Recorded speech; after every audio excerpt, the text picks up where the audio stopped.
Welcome to the Cardboard Crash Course. My name's Ethan, and today we're learning how to play the Buy Everything expansion for our Monopoly games. If you want to learn how to play the base rules of Monopoly, check out the card in the top right-hand corner. And without further ado, let's learn what this adds to the game of Monopoly. Everything about the setup of the game is the same, except for these following changes. Instead of the normal amount of Monopoly money each player starts with, the banker will give them 5 single-dollar bills, 1 $5 bill, 3 $10 bills, 3 $20 bills, 3 $50 bills, 4 $100 bills, and 3 $500 bills, making a total of 2,150 Monopoly money to start, a little more than the base game. Next, we'll place the new sale vault in the center of the board, with the stand and base connected to it. We will shuffle all of the new sale cards and place it within the sale vault, alongside the new buy die. Taking 3 of these cards, we'll place them into the sale vault as shown here, facing outward. And finally, we'll take the new title deeds and place them facing outwards near the rest of the title deeds from the base game. The first thing to note about this expansion is the addition of the buy die. This is alongside the other 2 normal dice in the game. After you roll the normal dice and move the number of normal spaces, you'll always roll the buy die immediately after deciding what to do on the property you landed on. There are 3 different sides to the buy die, and let's talk about each one of those now. If you land on the green side of the buy die, you're able to purchase one of the sale cards from the sale vault. If you choose to purchase a sale card, which is optional, you can pay the money on the top left corner in order to add it to your hand.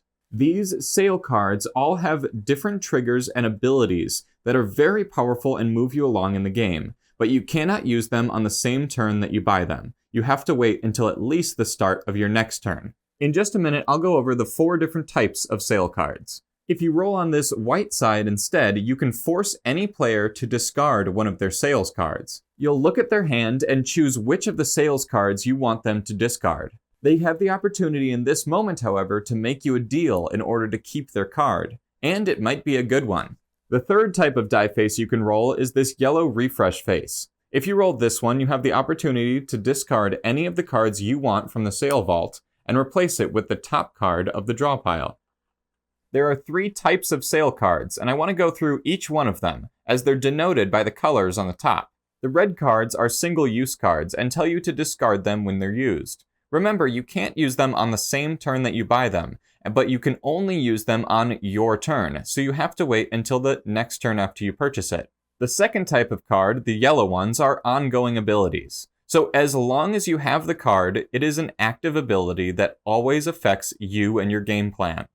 They can usually be pretty strong and pretty expensive. The third type of card is the green instant win cards.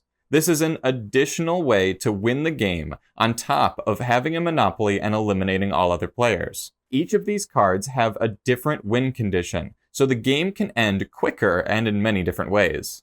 Now, alongside the sales vault and the buy die, which are pretty exciting new additions to the game, we also have to talk about the namesake of this expansion, the new title deeds that allow you to literally buy everything. If you land on Go, Free Parking, Go to Jail, Just Visiting, Chance, Community Chest, Income Tax, or even Luxury Tax, you can now buy those properties as if they were any other property in the game. The cost for these are not listed on the spaces, but they are in the top left of this title deed card here. And you pay that as normal to the bank through the banker, and then they have a certain amount of rent. None of them can have houses or hotels built on them, but they work similarly to the railroads, where rent goes up depending on different triggers. The exception are the Chance and Community Chest title deeds, which only cost 50 Monopoly money each, and instead of giving you a certain rent value, allow you to control the outcome of Chance and Community Chest cards, no matter who lands on the spaces.